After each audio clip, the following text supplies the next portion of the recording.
সুপ্রিয় দর্শক, আমি সাদ্দাম হোসেন সরকার জনতার কণ্ঠে আপনাদের শুভেচ্ছা না। এই মুহূর্তে দাঁড়িয়ে আছি উত্তর গোয়ার কালাঙ্গুর লেবার মার্কেটে। মূলত এখানে বিশেষ করে বাংলার পরিযায়ী শ্রমিক দক্ষিণ দিনাজপুর, মুর্শিদাবাদ, মালদা থেকে এখানে এখানে বসবাস করেন, কর্মরত থাকেন। তাদের মুখ থেকে শোনার চেষ্টা করব মূলত তারা আগে ভোটার তারপর ভোট, এই বিষয়ের উপরে তাদের বক্তব্য। এবং বিগত দিনে দেখা গিয়েছে এসআইআর নিয়ে অনেক ধরনের অনেক রাজনৈতিকভাবে ভাষণ দেওয়া হয়েছে, কিন্তু সেটা বাস্তবায়িত হয়নি।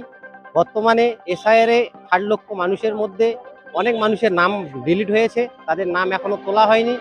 এই বিষয়ের উপর মানুষের কাছ থেকে আমি শোনার চেষ্টা করব, চলুন আমরা শুনে নিই। বিষয়টা হচ্ছে যে আমাদের যে ৬০ লক্ষ যেগুলোর নাম বাধ্য হয়েছে, হ্যাঁ, মাননীয় প্রধানমন্ত্রী বা আমাদের যে মুখ্যমন্ত্রী, সেই বিষয়ে আমরা নামটা সেভাবে সুষ্ঠুভাবে উঠুক, সেই বিষয় নিয়ে আমি বলছি, যাতে ভোটার যেগুলো বাদ গিয়েছে তাদের ভোটারটা যেন নামগুলো উঠে যায়, তারা প্রণয়ভাবে যেন ভোট দিতে পারে। এটাই আবেদন আমাদের ইয়ের কাছে, মুখ্যমন্ত্রী মমতা বন্দ্যোপাধ্যায়। আগে ভোটার প্রয়োজন, ভোটার না হলে ভোট দিবে কোথা থেকে? ভোটটা পরে, আগে ভোটারকে কালেকশন করতে হবে, তবে তো ভোটটা হবে। ভোট না হলে কি করে ভোট হবে?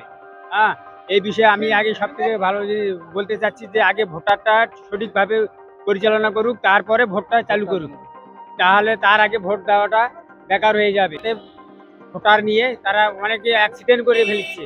এই বিষয়ে আগে ভোটারটাই ঠিক করা উচিত, তারপরে ভোট। নরেন্দ্র মোদীকে আমি একটা কথা বলতে চাই, যে ৬০ লক্ষ মানুষের যে নামগুলো বাদ দিয়েছে, আন্ডারগ্রাউন্ড করে হয়েছে, এটা যতক্ষণ না সমাধান হয়েছে, আমাদের মমতা ব্যানার্জিকেও বলতেছি যে যতক্ষণ না সমাধান হয়েছে ভোট হবে না, বয়কট করে দেওয়ার দরকার ছিল। এটা আমাদের বিশেষ অনুরোধ। নাম উঠবে তারপর ভোট হবে, না হলে বয়কট করা যাক। বিভিন্ন রাজনৈতিক দলগুলো বলছিল ভোটার আগে, মানে যখন লজিক্যাল ডিস্ট্রিবিউশন নাম এসেছিল তখন বলছিল যে আমরা ইলেকশন কমিশনার সব ঘেরাও করব, ওরকম একটা আশ্বাস দিয়েছিল। তারপরে এখন দেখতে পাচ্ছি যে মানে কেউ কিছু আপন আপন ভোট প্রত্যাহার নিয়ে, সমস্ত রাজনৈতিক দলগুলো ভোট প্রত্যাহার নিয়ে ব্যস্ত, আপন আপন সবাই ব্যস্ততা হয়ে গেছে। এখন সাধারণ জনগণ কি করবে, কোথায় যাবে? ওই হিয়ারিং করার পর হিয়ারিং করার পর হিয়ারিং, তার পাশে কেউ দাঁড়াচ্ছে না, সমস্ত ভোট প্রত্যাহার নিয়ে ব্যস্ত হয়ে গেছে। এখন আমরা চাচ্ছি যে এখন সমস্ত রাজনৈতিক দলগুলোকে হতে হবে আগে ভোট, আগে ভোটার করতে হবে, তারপর ভোট। সমস্ত নাম তোলানোর ব্যবস্থা করতে হবে, তারপর ভোটের ব্যবস্থা করতে হবে। এটা আমার বলার উদ্দেশ্য। আমারও নাম বাদ গিয়েছে, সমস্ত আমার বাবার নাম 2002 সালের লিস্টে সম্পূর্ণ আছে, আমার কাগজপত্রে সমস্ত কিছু আছে।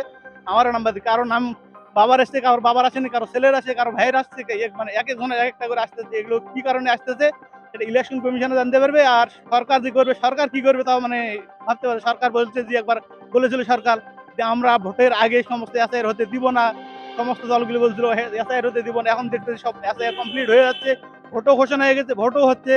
সাধারণ জনগণ কি করবে এখন? কার কাছে কার পাশে দাঁড়াবে?